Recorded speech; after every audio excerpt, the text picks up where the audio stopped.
ನಮಸ್ಕಾರ. ನಮ್ಮ ಹಳ್ಳಿ ಸುದ್ದಿ ಯೂಟ್ಯೂಬ್ ಚಾನಲ್ಗೆ ಸ್ವಾಗತ. ಬರ ಪರಿಹಾರದ ಬಗ್ಗೆ ಮತ್ತೊಂದು ಬಿಗ್ ಅಪ್ಡೇಟ್ ಒಂದು ಬಂದಿದೆ. ಹೌದು, ಇನ್ನು 60ರಿಂದ 70% ರೈತರಿಗೆ ಮಾತ್ರ ಬರ ಪರಿಹಾರ ತಲುಪಿದೆ.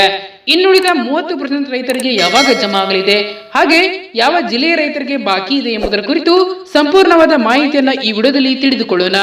ಅದಕ್ಕೂ ಮುನ್ನ ನೀವು ನಮ್ಮ ಚಾನೆಲ್ ಅನ್ನ ಸಬ್ಸ್ಕ್ರೈಬ್ ಆಗಿಲ್ಲ ಅಂತಂದ್ರೆ ಈ ಕೂಡಲೇ ಸಬ್ಸ್ಕ್ರೈಬ್ ಆಗಿ, ಹಾಗೆ ಬೆಲ್ ಐಕನ್ ಕ್ಲಿಕ್ ಮಾಡಿ ಆಲ್ ಅಂತ ಸೆಲೆಕ್ಟ್ ಮಾಡಿ.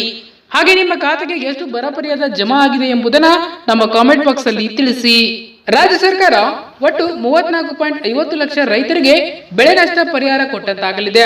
ಆದರೆ 60ರಿಂದ 70ರಷ್ಟು ರೈತರು ಬಿಟ್ಟು ಹೋಗಿದ್ದಾರೆ. ಹೌದು, ರಾಜ್ಯ ಸರ್ಕಾರ ಒಟ್ಟು 34.50 ಲಕ್ಷ ರೈತರಿಗೆ ಬೆಳೆ ನಷ್ಟ ಪರಿಹಾರ ಕೊಟ್ಟಂತಾಗಲಿದೆ. ಆದ್ರೆ 60ರಿಂದ 70% ರೈತರು ಬಿಟ್ಟು ಹೋಗಿದ್ದಾರೆ. ಹೌದು, ಪರಿಹಾರ ಪಡೆದವರಿಗಿಂತಲೇ ವಂಚಿತರೇ ಹೆಚ್ಚು ಎಂದು ರೈತರು ಅಸಮಾಧಾನ ವ್ಯಕ್ತಪಡಿಸಿದ್ದಾರೆ.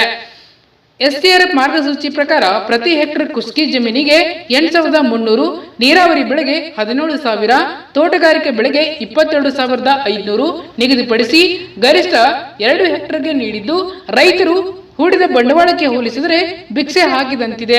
ಕೇಂದ್ರದ ಜನತೆಗೆ ರಾಜ್ಯ ಸರ್ಕಾರವು ತನ್ನ ಪಾಲಿನ ಮೊತ್ತ ಸೇರದಿದ್ದರೆ ಒಂದಿಷ್ಟು ಪ್ರಯೋಜನವಾಗುತ್ತಿತ್ತು. ಕಿಸಾನ್ ಸನ್ಮಾನ್ ನಿಧಿ ಅಡಿ 4,000 ರೂಪಾಯಿ ಕೊಡುವುದನ್ನ ಮುಂದುವರೆಸದಿದ್ದರೆ ಕಷ್ಟ ಕಾಲದಲ್ಲಿ ಆಸರೆ ಆಗುತ್ತಿತ್ತು ಎನ್ನುವುದರ ರೈತರ ವೇದನೆ ಆಗಿದೆ. ಮುಂಗಾರು ಬಿತ್ತನೆಗೆ ತಯಾರಿ ನಡೆದರೂ ಕಳೆದ ಬಾರಿ ಮುಂಗಾರು ಕೈಕೊಟ್ಟ ಉಂಟಾದ ಬೆಳೆ ನಷ್ಟಕ್ಕೆ ಪೂರ್ಣ ಪ್ರಮಾಣದಲ್ಲಿ ಪರಿಹಾರ ದೊರೆತಿಲ್ಲ ಎಂದು ರೈತ ಸಮೂಹದಲ್ಲಿ ಬೆರೆಯುತ್ತಿದೆ.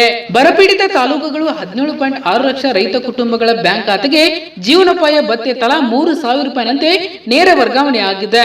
ಇದಕ್ಕಾಗಿ 536 ಕೋಟಿ ರು ವೆಚ್ಚವನ್ನ ಎನ್ಡಿಆರ್ಎಫ್ ಭರಿಸಲಾಗಿದೆ. ಮಳೆಯಾಶ್ರಿತ ಕಾಲುವೆ ಕೋಣೆಯ ಭಾಗದ ಅಚ್ಚುಕಟ್ಟು ಪ್ರದೇಶದ ಬೆಳೆ ನಷ್ಟಕ್ಕೆ ಪರಿಹಾರ ವಿತರಣೆಗೆ 466 ಕೋಟಿ ರೂಪಾಯಿ ಕಾದಿರಿಸಿದೆ. ದತ್ತಾಂಶ ಅಂತಿಮವಾದ ಬಳಿಕ ಜಮೆಗೆ ಕ್ರಮ ವಹಿಸಿದ್ದು, ಬೆಳೆ ನಷ್ಟ ಬಾಕಿ ಇರುವ 2 ಲಕ್ಷ ರೈತರ ತಾಂತ್ರಿಕ ಸಮಸ್ಯೆ ಅಂತಿಮ ಘಟ್ಟದಲ್ಲಿದೆ ಎಂದು ಮೂಲಗಳು ತಿಳಿಸಿವೆ.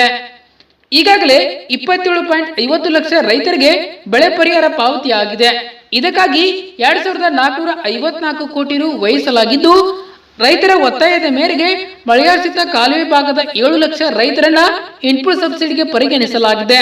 ಎನ್ಡಿಆರ್ಎಫ್ ಕೇಂದ್ರ ಸರ್ಕಾರ ಬಿಡುಗಡೆ ಮಾಡಿದ 3,454 ಕೋಟಿ ರುಗಳಲ್ಲಿ ಬೆಳೆ ಪರಿಹಾರ ಜೀವನೋಪಾಯ ಭತ್ಯೆ ವೆಚ್ಚ ತೂಗಿಸಲಾಗಿದೆ. ರೈತರ ಕೋರಿಕೆಯನ್ನ ಪರಿಗಣಿಸಿದ್ದರಿಂದ ಹೆಚ್ಚುವರಿ ಮೊತ್ತ ಅಗತ್ಯವಿದೆ. ಎನ್ಡಿಆರ್ಎಫ್ ಉಳಿದ ಮೊತ್ತಕ್ಕೆ ಎಸ್ಡಿಆರ್ಎಫ್ 272 ಕೋಟಿ ರು ಬಳಸಿಕೊಂಡು ಹೆಚ್ಚುವರಿ ಪರಿಹಾರ ಸರಿದೂಗಿಸಲಾಗುತ್ತಿದೆ ಎನ್ನುತ್ತೇವೆ ಇಲಾಖೆಗಳ ಮೂಲಗಳು. ಮಳೆ ಕೊರತೆಯಿಂದಾದ ಬೆಳೆ ನಷ್ಟವನ್ನ ಮಾತ್ರ ಸಮೀಕ್ಷೆಗೆ ಪರಿಗಣಿಸಲಾಗಿದೆ. ಯಾವುದೇ ಬೆಳೆ ಬೆಳೆಯಲು ಸಾಧ್ಯವಾಗದ ಜಲಾಶಯದಲ್ಲಿ ನೀರಿನ ಕೊರತೆ ಹಿಂಗಾರು ಹಂಗಾಮಿನ ಬೆಳೆ ನಷ್ಟ ಮಾಡಿಕೊಂಡು ರೈತರನ್ನ ಇಲಾಖೆ ನಿರ್ಲಕ್ಷಿಸಿದೆ. ವೈಜ್ಞಾನಿಕವಾಗಿ ಮರು ಸಮೀಕ್ಷೆ ಮಾಡಿ ಎಂದು ಒತ್ತಾಯಿಸಿದ ಬಳಿಕ ಕಾಲುವೆ ಕೋಣೆ ಭಾಗದ ಅಚ್ಚುಕಟ್ಟು ಪ್ರದೇಶದ ರೈತರಿಗೆ ಬೆಳೆ ನಷ್ಟ ಪರಿಹಾರ ನೀಡುವುದಾಗಿ ತಿಳಿಸಿದ್ದರು. ಧನ್ಯವಾದಗಳು. ಇದೇ ರೀತಿ ಹೆಚ್ಚಿನ ಮಾಹಿತಿಗಾಗಿ ನಮ್ಮ ಹಳ್ಳಿ ಸುದ್ದಿ ಯೂಟ್ಯೂಬ್ ಚಾನೆಲ್ ಅನ್ನು ಸಬ್ಸ್ಕ್ರೈಬ್ ಆಗಿ.